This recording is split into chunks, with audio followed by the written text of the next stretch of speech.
خرطوم على ربيع يمكنتم وقف لنا زي خطوم. Donc maintenant, on va essayer de régler un peu ce problème que nous avons. Une contradiction.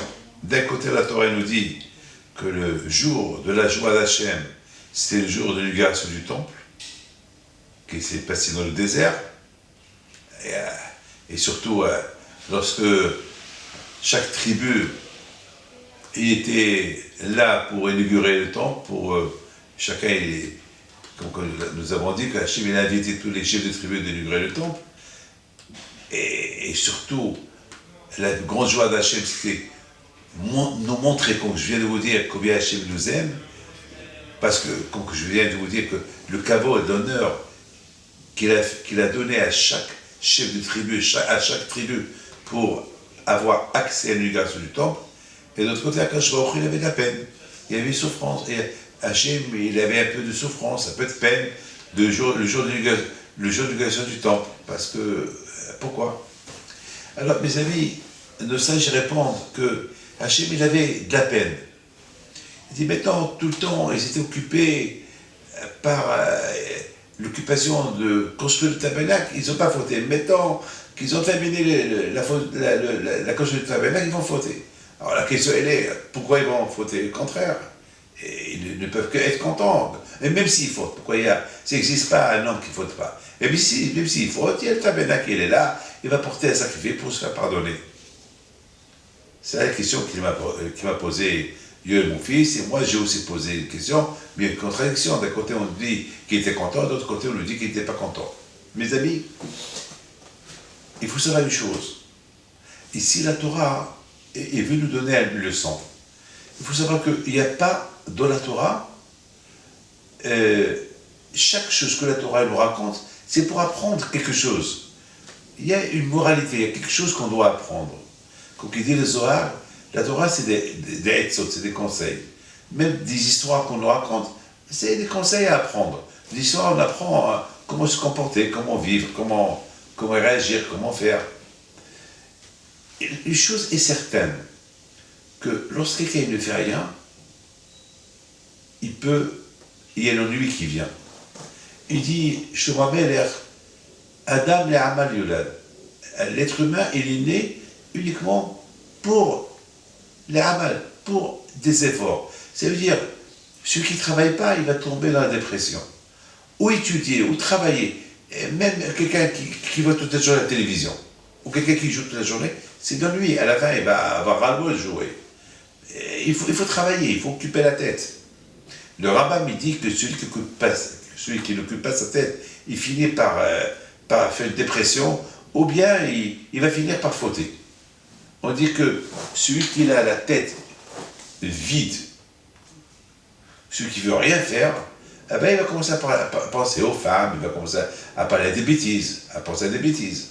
Donc mes amis, c'est très important qu'il faut toujours être occupé. L'occupation. Et c'est la raison pourquoi le bon Dieu nous a donné des mitzvot. Ben, je vous dis quelque chose.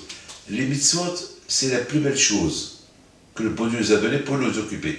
Déjà, le fait de ne pas parler de la médisance. Chaque fois que je veux parler de la médisance, je ne parle pas. C'est un effort, parce que j'ai envie de parler, je ne parle pas.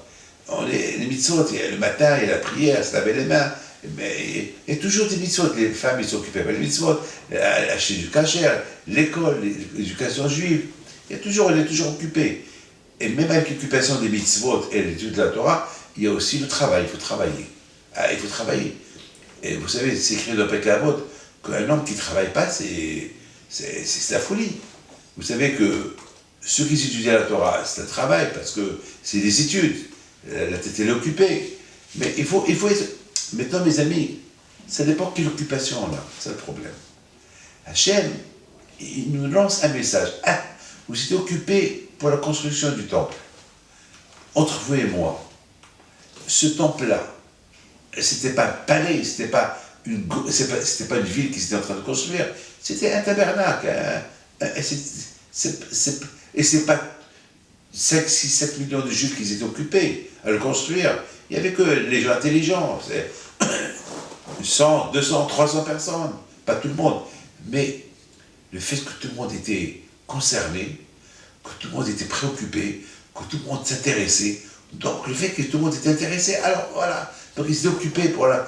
Et surtout, ils savaient que le but de la construction du tabernacle, c'est la descente de l'auréole. Donc tout le monde était préoccupé. Alors là, c'est... Hachem a dit, il a voulu montrer aux Juifs, vous voyez, que pendant un an que vous étiez préoccupés, que vous étiez en train d'attendre et occupés pour construire le tabernacle, j'étais tranquille. Maintenant que c'est fini, vous avez aucune préoccupation. Alors je vous donne un conseil, ne restez pas sans rien faire. Il y a une autre préoccupation. Il y a la Torah, il y a le Beth Midrash, ou la synagogue qui s'appelle le tabernacle. C'est-à-dire qu'on a deux sortes de tabernacles. Il y a le vrai tabernacle, qui était le temple, où il y avait les Kohanim qui travaillaient, puis il y a un autre lieu qui s'appelle tabernacle, qui s'appelle Ohel Moed, qui s'appelle Adam Kiamut Baoel, qui s'appelle la synagogue, la yeshiva, le Beth Midrash, là où il y a l'étude de la Torah. Alors c'est ça. Hachem a dit, voilà, maintenant vous êtes préoccupés par le tabernacle, maintenant ça y est, c'est fini, mais moi, vous pouvez, occupez-vous à aller à l'autre tabernacle, qui s'appelle le Beth Midrash, la synagogue. Alors là, je serai content. Mais s'il n'y a pas ça, alors j'aurai de la peine. Alors j'aurai peur. Vous savez qu'à Sukkot, c'est écrit le Kartim Lachem Biyom Harishon. Le premier jour de Sukkot, le premier jour du mois du Sukkot, il faut prendre le lab, le etrog, etc., etc. La Gemara pose une question. Pourquoi c'est écrit il faut prendre le premier jour du mois? Mais Sukkot, c'est le 15e jour du mois. C'est le 15 du mois, c'est pas le premier du mois. Parce qu'on a Rosh Hashanah, c'est le premier du mois. Kippour, c'est le 10e jour du mois. Et Sukkot, c'est le 15e jour du mois. Alors pourquoi la Torah dit le Kartem Bayom Harishon, vous prenez le premier jour du mois? C'est pas le premier, c'est le 15e. Et la Gemara elle répond Rishon et Rishon la Averot. Il dit c'est vrai, c'est le 15e jour du mois. Mais là, pourquoi la Torah a pris le premier? Parce que c'est le premier jour de détente. Parce que le juif, depuis Rosh Hashanah jusqu'à Kippour, il est stressé. C'est la Teshuvah, c'est la pénitence, et c'est le jour du grand pardon, et ils sont un peu préoccupés. Mais une fois que Kippour est fini, donc c'est dur que le juif il va fauter pendant ces jours-là. Et après Kippour, les Juifs, ils sont un peu occupés pour construire la soukha. Donc, ils sont occupés encore. Et après, une fois que la fête est venue, donc là, ils sont libres. Là, ils sont détendus. Là, il y a risque de commencer à fauter. C'est-à-dire que lorsqu'il n'y a rien à faire, on peut fauter. Et c'est pour ça que la Torah l'appelle le premier du mois. Le premier des fautes que l'homme peut faire. Donc, le fait de savoir, que la Torah, au lieu d'écrire sur Sukkot le 15e jour, elle dit le premier, ça veut dire qu'il faut considérer le premier comme Rosh Hashanah. Rosh Hashanah, ça commence le premier du mois. Là où c'est Sukkot, il faut imaginer que le premier Sukkot, le jour de la détente, c'est comme si c'est le premier jour du mois, comme Rosh Hashanah, il ne faut pas fauter. Il faut toujours s'occuper. Beaucoup des fois, lorsqu'on n'a rien à faire, justement Shabbat, on n'a rien à faire. Et pendant les fêtes, on n'a rien à faire, on ne travaille pas. Mais quand même, c'est pas parce que tu n'as rien à faire, tu ne travailles pas, il n'y a rien à faire, alors il n'y a pas de télévision, il n'y a rien du tout, que tu peux faire ce que tu veux. Non, il faut faire attention. Il faut s'occuper, il faut étudier la Torah, il faut faire les mitzvot qui sont liés à la journée. Donc, vous comprenez combien Kadosh Baruch Hu, il est préoccupé. C'est de la folie. Par exemple, Shabbat. Shabbat, par exemple, on n'a rien à faire, on fait rien du tout Shabbat. Eh bien justement, en plus Shabbat, c'est Yom Menucha, le jour du repos, et il y a beaucoup d'addictions, mais justement, parce que je fais rien du tout, je risque de fauter. Alors il faut comprendre que Shabbat, même que c'est le jour de repos, il faut étudier, il faut aller à la synagogue. À l'époque, les Rabbis disent que celui qui étudie la Torah Shabbat, c'est doublé et triplé par milliers. Par exemple, si quelqu'un il étudie 1 heure le Shabbat, comme s'il étudiait des milliers d'heures. Pourquoi? Parce que c'est le jour du repos. Et malgré le repos, que la Torah est à ordonné de se reposer, et toi tu étudies la Torah, au lieu de te reposer, tu étudies, alors quand je vois il te récompense. Quand je me te récompense. C'est la folie, mes amis, c'est de la folie. C'est la raison pourquoi Hachem, il veut nous apprendre qu'il est préoccupé, lorsque nous, on n'a rien à faire. Parce que la détente, elle peut nous emmener à faire d'autres choses. D'autres choses. Vous savez, ici à Nice, je suis venu pour passer Shabbat pour un mariage. Et puis, bon, Nice, par exemple, à Cannes. Cannes, c'est une ville très elle veille beaucoup le soir. Alors, on entend la musique, c'est le festival de Cannes, c'est les voitures, c'est la richesse, c'est le décor, c'est la détente. Et les gens, ils viennent ici pour se reposer, pour s'éclater, pour vivre. Et j'ai commencé à réfléchir. Et moi, je vis ma vie. C'est-à-dire, depuis que je suis à Nice, à Cannes, je suis dans ma chambre. Je ne bouge pas de ma chambre. À part que je descends en bas pour donner les cours de Torah et pour les prières, etc. Mais je suis bien. Et en plus, je suis bien. Et lorsque je dois sortir, je fais attention. Quoi voir, quoi ne pas voir. Et plutôt, il n'y a rien à voir. Parce qu'il n'y a pas de signaux, il n'y a rien du tout. Donc, je dois faire attention. Ben, c'est un test pour moi. Ben, vraiment, c'est un test. D'un côté, j'ai rien à faire ici, je ne devais pas venir ici, mais de l'autre côté, l'obligation m'amène à venir ici. Mais de l'autre côté, je teste mon corps, je teste ma tête, je teste mes sentiments, je me teste. Comment je me teste? Est-ce que je suis vraiment un juif qui est croyant? Et vraiment, je vais faire attention à ce que je vais voir, à ce que je ne vais pas voir. Et je vais faire attention. Et c'est comme ça que je me teste. Et bon Hachem d'un côté, je vois que bon Hachem, mais il faut que le bon Dieu aussi m'aide. Il faut que le bon Dieu m'aide. Je voudrais vous raconter quelque chose, une anecdote qui va vous faire rire. Vous savez que après le repas de Shabbat, après les chants de Shabbat, après la joie du Shabbat, la veille de Shabbat, on devait quitter la salle pour aller à la maison. Donc, on m'a accompagné. Donc, il y avait un bon groupe qui m'accompagnait pour rentrer à la maison. Donc, sur la route, et je dis à tout le monde, faites attention, ne regardez pas à gauche à droite, faites attention parce que vous allez m'accompagner, donc c'est pour moi que vous venez, donc je ne vais pas prendre votre faute, je vous en prie, faites attention, c'est calme. Et voilà mes amis, il y a un groupe de jeunes filles qui distribuent des cartes. Ils distribuent des cartes pour des invitations à un club, à une discothèque. Et regardez, ce groupe de filles, ils ont choisi qui? Un invité, à moi. On m'apporte une carte. On me parle en anglais. You're invited, vous êtes invité au club tel et tel, gratuit. À moi, me le donne. Tout le monde a rigolé. Tout le monde a rigolé. On aurait pu donner ça à d'autres, mais à un barbu, à 265 ans. Et c'est logique. Eh bien, mes amis, c'est ça le Yetzirah. Le Yetzirah, il est fort.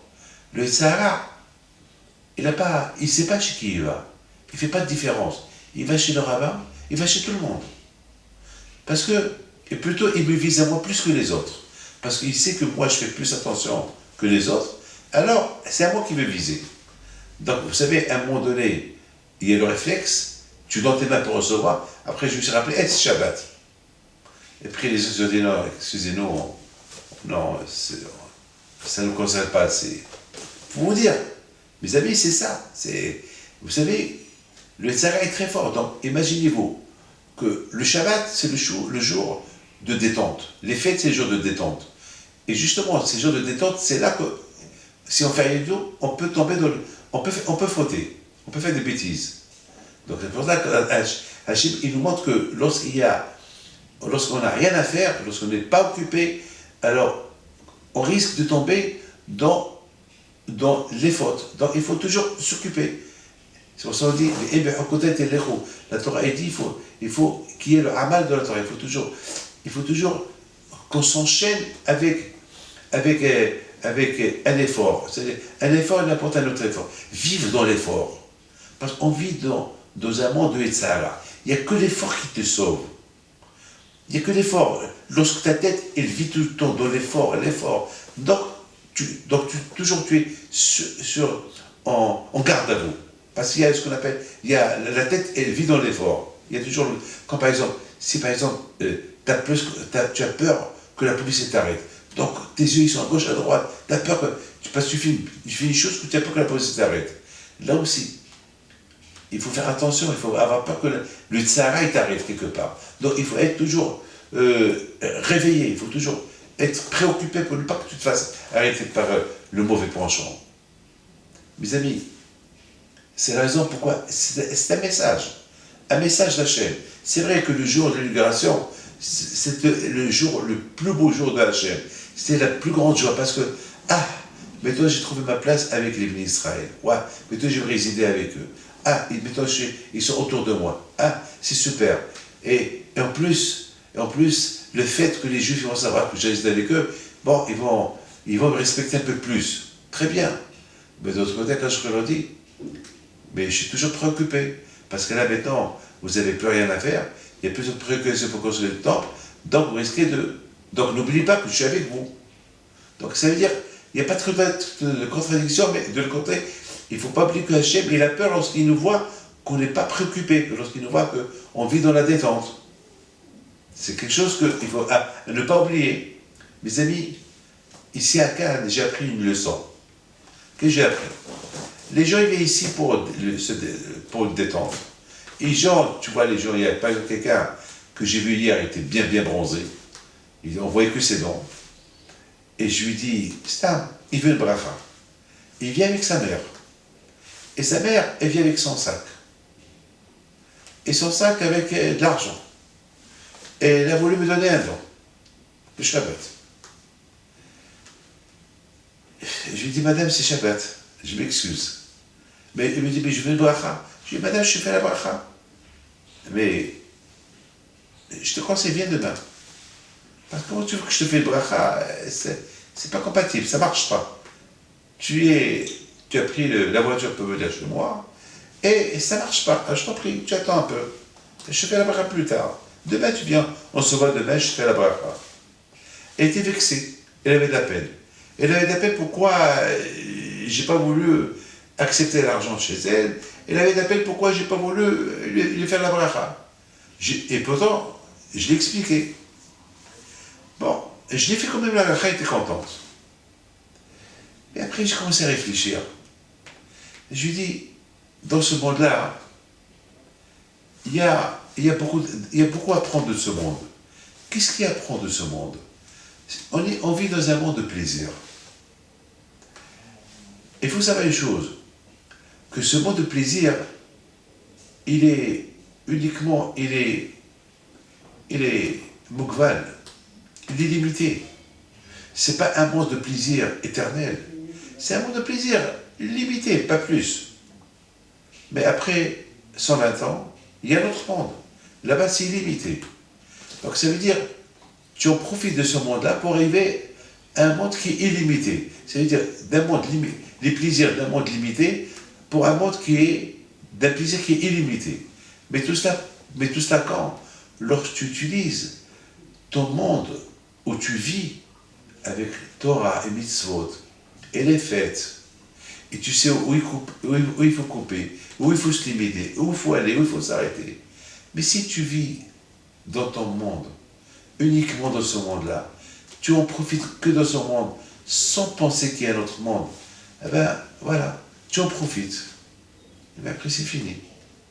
Après, c'est fini. Il faut savoir que comme que le Perkevot dit, que ce monde-là, c'est comme une cour avant que tu rentres au palais. C'est tout, c'est une cour. Vous êtes pour rentrer au palais, il faut traverser la cour. Une fois que tu traverses la cour, tu rentres au palais. Et c'est ça ce monde-là. C'est un monde limité. Avec tous les plaisirs que le bon Dieu t'a donné de ce monde-là, c'est pour te montrer, pour t'apprendre que tout ça c'est limité. C'est un plaisir limité par rapport au vrai plaisir de plus tard. Donc, dans ce monde-là, Baruch Hashem, il y a les mitzvot, il y a la Torah, et on profite. mais on fait les choses bien, et avec des barrières.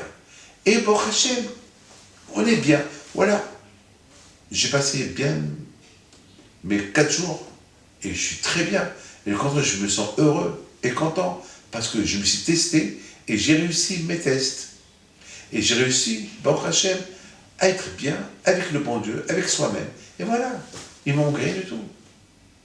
Et sachant que avec tout ce que je fais comme effort pour le bon Dieu, pour moi-même dans ce monde-là, quand je mourrai, il va me récompenser plus tard, après 120 ans. Et c'est ça, mes amis. Parce que je sais que Hachem, il a de la peine. Je sais que Hachem, il ne peut pas. Hachem, il veut, sachant que Hachem, il m'aime, et Hachem, il m'a donné la Torah, et Hachem, il veut que je suis, c'est son concept de la Torah, de la vie que lui, il la voit par moi, et sachant que lui m'aime, donc j'ai pas de problème. Je suis très content, je suis très heureux. Mais d'autre côté, je sais aussi que Hachem, il habite avec moi, il est à côté de moi. Il n'y a pas d'endroit qu'il est vide, qu'il n'y a pas Hachem. Partout, il y a Hachem. Partout, il y a Hachem. Donc partout, je vois la présence d'Hachem. Lorsqu'il y a une sale photo qui arrive devant moi, il y a une tentation qui arrive, je me rappelle qu'il y a Hachem à côté. Il faut que j'évite. Il ne faut pas que je fais. Il y a Hachem.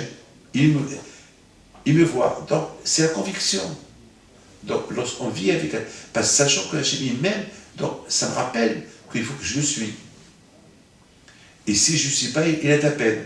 Le jour d'inauguration du temple, le jour de sa grande joie, il a de la peine. Pourquoi tu as peine? J'ai de la peine, j'ai peur, si, sans rien faire, si vous n'êtes pas préoccupé, s'il n'y a rien à faire, vous risquez de tomber dans le piège. Sachant qu'il y a ça, je vais faire plus attention. Mes amis, il faut savoir une chose, et là je vais terminer. Dans cette paracha-là, de Nassau, la Torah nous parle de Birkat Kohanim, la bénédiction que les Kohanim ils nous font. C'est extraordinaire, les Kohanim qui nous bénissent. Mais qu'est-ce que moi j'apprends de la bénédiction des Kohanim? J'apprends quoi? J'apprends quoi? La Torah aussi nous parle de Sota. Sota, c'est un homme, il suspecte sa femme qu'elle a trompée. Quelqu'un qui suspecte sa femme qu'elle a trompée, c'est plus de vie. Il n'y a pas de vie. Alors que si vous faire, à l'époque, mettons, il n'y a rien à faire. Mais à l'époque, qu'est-ce qui s'est passé? Le mari a dit à sa femme, écoute-moi, je pense que tu m'as trompé. La femme, elle va dire, je te jure, je ne t'ai pas trompé. Elle dit, bon, tes jours, moi je m'en fous, tes jours, je ne te crois pas. Alors ils vont aller chez le Kohen, au Beth Amikdash, au temple. Et puis là-bas, qu'est-ce qui va se passer là-bas? Le Kohen, il va dire, tu as trompé ton mari? Non, je n'ai pas trompé mon mari. Jure, elle jure. Alors, écoute-moi, si tu as trompé ton mari, allez, va-t'en. C'est pas la peine de... Ne fais pas de bêtises. Il dit, non, j'ai rien fait. Alors, il dit, bon, ton mari, il ne te croit pas. Alors voilà, je vais te donner un verre d'eau. Et dans ce verre d'eau-là, le Kohen va diluer le nom de Dieu, elle va le boire. Si elle a trompé son mari, que Dieu préserve, elle va être punie. Et si elle n'a pas trompé son mari, elle va devenir belle. Et si elle n'a pas d'enfants, elle aura des enfants, etc., etc. Mais, le Kohen, il lui dit, écoute-moi, dommage pour toi, tu es jeune, tu es belle. Dommage, si tu as trompé ton mari, va-t'en. On ne peut pas te punir parce qu'on n'a pas de preuves. Il n'y a pas de preuves contre toi. Alors va-t'en. Elle a l'orgueil, elle a le gava. Elle ne peut pas admettre qu'elle a trompé son mari. Alors, dans la folie, elle va boire cette eau-là, qui va être fatale pour elle. Ou bien, comme un de mes élèves m'a dit, que la honte d'avouer qu'elle a trompé son mari, elle préfère mourir pour ne pas avouer qu'elle a trompé son mari. Donc, des deux côtés, elle va être punie. Pourquoi? Maintenant, la question, elle se pose. Quel est le lien de cette paracha de Birkat Kohanim avec la paracha de Sota et la paracha de Nazir? C'est quoi la paracha de Nazir? La paracha de Nazir, le sage dit que si un juif, par hasard, il se trouvait dans le Beth Amikdash, il a vu qu'est-ce qu'on fait à cette femme-là, que son mari il a suspect, qu'on va lui faire boire de l'eau, etc. Alors il faut qu'il fasse attention avec le vin. Il faut qu'il fasse attention, il faut qu'il fasse beaucoup, beaucoup attention. Si elle a vu ça, qu'il fait beaucoup attention, parce que le vin, lorsqu'on boit beaucoup, que Dieu préserve, on risque d'avoir des mauvaises idées d'adultère, etc., etc. Et d'ailleurs, moi j'ai vu ça. J'ai vu avec mes propres yeux comment, lorsque les femmes ils boivent beaucoup, ils touchent tout le monde et tout le monde les touche. J'ai même vu avec mes propres yeux quelqu'un qui a enlacé une autre femme. Et je crois que je lui dis, mais qu'est-ce que tu fais? Mais dis non, je fais rien. Mais c'est péché, tu peux pas. Mais c'est même pas ta femme, elle est mariée. Mais il était un peu saoul. Donc que Dieu préserve, c'est le vin qui se peut apporter. Mais maintenant, ces trois parachutes-là, et avec l'inauguration du temple. Donc on a quatre choses. C'est quoi le lien entre ces quatre? L'inauguration du temple, la paracha de Sota, et la paracha du Nazir, et bien sûr la paracha de Birkat Kohanim. C'est quoi tout le lien avec tout ça? Mes amis, écoutez très bien ce que je vais vous dire. Écoutez bien, je termine. Il faut savoir une chose, que celui qui veut avoir la vraie bénédiction de Dieu à travers les Kohanim, il faut déjà qu'il y ait la paix chez lui à la maison. Parce que lorsqu'on demande une bracha, on demande une bracha au bon Dieu. C'est quoi une bénédiction? Une bénédiction, c'est la paix. À quoi sert l'argent s'il n'y a pas la santé? À quoi sert la santé s'il n'y a pas l'argent? Donc, on demande à Hachem le shalom. Et lorsqu'Hachem te donne le shalom, la paix, c'est-à-dire tu auras l'argent, une femme, tu auras tout. Tu auras la santé, tu auras tout. C'est ça le shalom. Mais Hachem te dit, avant que je donne mon shalom, si vraiment tu veux le shalom, fais attention. Fais attention. Il dit à la femme, fais attention. Ne rends pas ton mari jaloux pour ne pas qu'il te prend faire sota. Et ne le rends pas jaloux. Pourquoi le rendre jaloux? Et aussi, le mari, il faut qu'il fasse attention. Comme il y a un monsieur qui vient chez moi, il me dit, je ne suis pas heureux avec ma femme parce qu'il ne s'habille pas comme je veux. Tous mes copains ils s'habillent comme ils veulent. Et la femme, elle dit à son mari, mais moi je vais être très dupe, je vais être snéroute. Toi tu veux que je m'habille comme toi, mais je ne veux pas. Il lui dit, ben moi je veux que tu sois moderne. Et malheureusement, c'est ce qu'il a voulu faire. Elle a fini par tomber dans le piège. Et malheureusement, à la fin, ils ont fini par dire, bon, je ne veux pas trop parler de ça. Et c'est la faute à qui? C'est la faute du mari. C'est lui qui a poussé sa femme à devenir ce qu'elle est devenue. Donc mes amis, si on veut être calculé, compté avec le bon Dieu, on veut sentir l'amour d'Hachem, et il faut qu'on fasse attention comment on vit. Il faut déjà qu'il y ait le shalom baït, le shalom à la maison. Lorsqu'il y a le shalom, c'est pas que moi je reçois la bracha du rabbin et la bracha du bon Dieu et ça me suffit. C'est vrai, mais il faut toi aussi tu fais des efforts. Il faut que toi aussi tu provoques le shalom chez toi à la maison. Et vous savez, c'est pas parce que tu as l'argent que tu peux faire tout ce que tu veux. Non, l'argent c'est un plus, mais faire ce que tu veux, ne brûle pas l'argent. C'est pas parce que le bon Dieu te donne l'argent, tu le brûles. Non. Tu veux le shalom, tu veux que le bon Dieu te donne la paix chez toi, très bien. Mais toi aussi, provoque la paix qui soit chez toi. Toi aussi, aide. On dit, aide-toi et le bon Dieu t'aide. Mais si tu cherches que la bénédiction du bon Dieu, je veux l'argent, je veux ça, et toi tu ne fais pas attention à ce que le bon Dieu te donne, c'est toi qui perds dans l'affaire. Donc finalement, mes amis, vous savez une chose, nous, on veut, si on veut réussir dans la vie, il faut déjà s'annuler. Il faut qu'il y ait, lorsque ta femme te parle mal, ne la réponds pas. Lorsque le mari parle mal à sa femme, qu'elle ne répond pas. Il faut ce qu'il y ait le bitoul, il faut qu'on s'annule. Comme avant-hier, il y avait tout le monde qui passait pour une bracha.